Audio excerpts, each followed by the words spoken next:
Donc Georges, bonjour, merci de nous accueillir chez toi.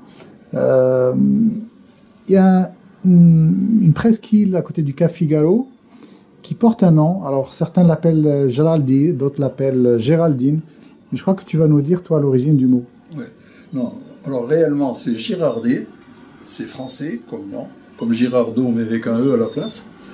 Seulement, avec la prononciation arabe, quelquefois c'était prononcé Girardi. Voilà pourquoi certains l'ont employé comme Girardi, mais c'est Girardet. Et l'île, peut-être tu vas me poser la question pourquoi elle s'appelle l'île du Chacal. Alors elle s'appelle l'île du Chacal, d'après mon père, mais j'étais petit quand il m'a raconté ça, parce qu'il y avait, paraît-il, beaucoup de chacals, tout autour de l'île, sur le Cap Figaro et ailleurs. Et un jour, quelqu'un a décidé d'appeler, qui, peut-être mon père, je ne sais pas, l'île du Chacal, et c'est resté. Et ton père a construit ce cabanon en quelle année? Oh, je pense qu'il l'a construit, j'étais pas né. Je pense qu'il a dû le construire, ou peut-être né tout juste à la fin de la guerre. Oui, peut-être vers 40-45, peut-être. Enfin, un cabanon, c'est un grand mot. Quand on voit un cabanon qui fait 4 mètres sur 4, il n'y avait pas d'électricité. L'eau, c'était de l'eau de pluie. Il avait tout un système pour récupérer l'eau de la pluie. Tout à fait. Il avait des grands fûts. Alors, je ne sais pas qu'est-ce qu'il mettait dedans pour que l'eau soit propre.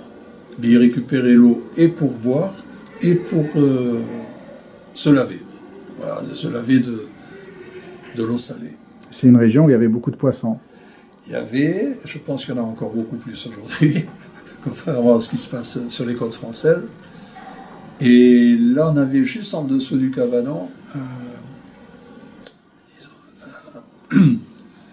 un bac, c'est même pas un bac. Un vivier. Oui, un vivier, mais petit vivier, mais où il y avait néanmoins une cinquantaine toujours en permanence, de langoustes et de homards, puisque mon père allait caler des nasses tous les jours. Il en calait, je crois, 6 ou 8, il en ramassait 6 ou 8. Ce qui permettait d'avoir en permanence autant de langoustes, et l'ouvrier qui travaillait avec lui sur l'île, et qui habitait, en gros, il n'habitait pas sur l'île, il habitait à Bouzadjar, qui est juste derrière le Cap Figaro.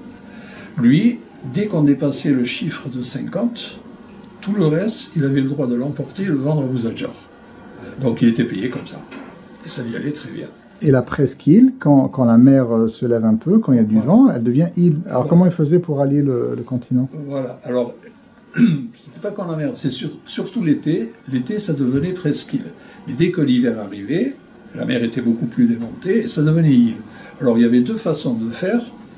Soit mon père, depuis le haut du Cap Figaro, faisait un feu qui était vu par l'ouvrier depuis l'île, et il venait le chercher avec le bateau au pied du Cap Figaro.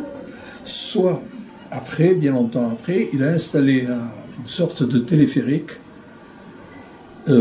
enfin un truc à la con, un câble sur 2 poulies qui partaient de la montagne en face de l'île, une poulie là, un siège pour pouvoir s'asseoir, et en jouant sur les câbles, on pouvait aller d'un côté à l'autre. Voilà. Il doit rester même, je pense aujourd'hui, des restes de ces piliers. On voit encore des vestiges. Oui, certainement. Certainement, ouais. Je pense qu'il doit y avoir encore des vestiges. Il y avait quelqu'un aussi qui était important pour mon père.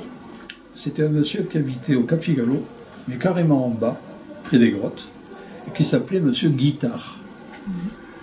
Et ce monsieur Guitard, vous en avez entendu parler? On dit toujours Guitard. On dit on va à Guitard, mais on ne le connaît pas, le monsieur. D'accord. Alors c'est un monsieur qui avait l'âge de mon père, qui était énorme, je l'ai vu quelques fois, et qui plongeait en apnée pour aller ramasser des oursins. Et je croyais toujours qu'il était mort, parce qu'il ressortait au bout de je ne sais combien de temps. Et il était très très très costaud, monsieur Guitard. Je ne sais pas ce qu'il est devenu, mais il vivait là. Voilà, lui aussi vivait comme mon père, seul. Il se rendait visite de temps en temps? De temps en temps, il se rendait visite, mais pas très souvent, autant que je le sache. Il faut dire aussi que sur l'île, mon père recevait beaucoup. Voilà,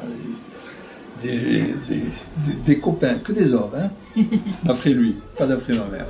Voilà, ça, mais c'était un peu humain, disons.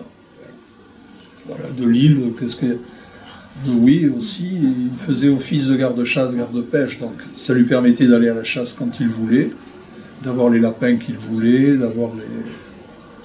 C'était une vie, pas d'ermite, parce qu'il aimait ça, et c'était fabuleux, quoi. Voilà, le souvenir, j'ai dans la tête. Et ça, dans le cœur aussi. Oh oui, dans le cœur, oui. Tu te sens français, algérien, espagnol? Je suis un peu de tout, avec un passeport français. Je suis aujourd'hui européen, avec un passeport européen, mais je me sens d'abord méditerranéen. Voilà. Et bon, la vie a fait que je suis ce que je suis.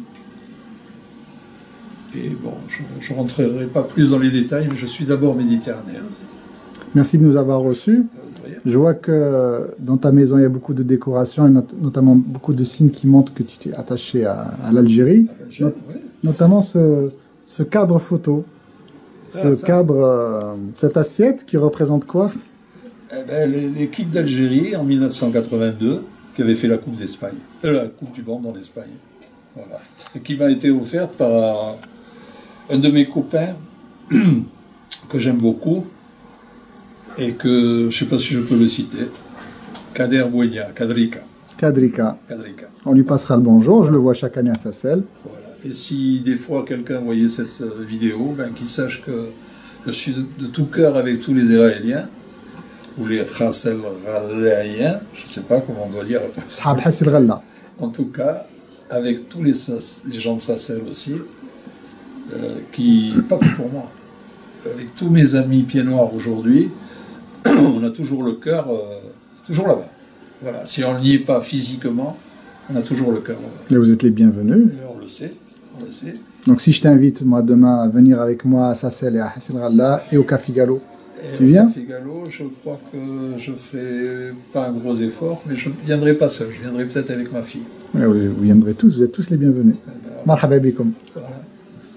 On va dire comme ça, hein?